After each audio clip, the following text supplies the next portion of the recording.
রাজনৈতিক দল তো 17 বছরে এই ফাঁসিবাদের পতন ঘটাতে পারে নাই, ছাত্র জনতা আম জনতা পতন ঘটিয়েছে। আর এখন আরেক দল লোক লুটপাট শুরু করে দিয়েছে। আমরা হুঁশিয়ারি দিয়ে উচ্চারণ করতে চাই, এই আওয়ামী ফ্যাসিবাদকে, এই 17 বছরের ফ্যাসিবাদকে আমরা উৎখাত করেছি।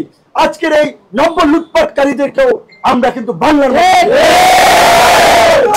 যে যা লুটপাট করেছেন, সেখান থেকে লুটপাট করেছেন সেখানে রেখে যাবেন। এবং বিশেষ করে আমি অনতিবিলম্বে মহামান্য রাষ্ট্রপতিকে বলবো, আজকের মধ্যে অন্তর্বর্তীকালীন সরকারে কারা কারা থাকবে সেই বিষয়ে লিখিত সিদ্ধান্ত জানিয়ে দিন। ভারতের সাথে দেন দরবার চালিয়ে শেখ হাসিনাকে বাংলাদেশে ফিরিয়ে আনতে হবে।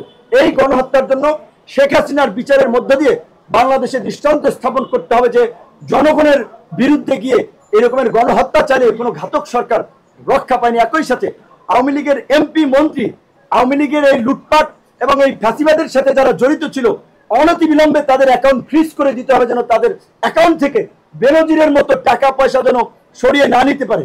এবং আমরা এখন এই লুটেরাদের সম্পদ কেউ কিনবেন না, ফ্ল্যাট কেউ কিনবেন না, টেলিভিশনের মালিকানা কেউ নেবেন না।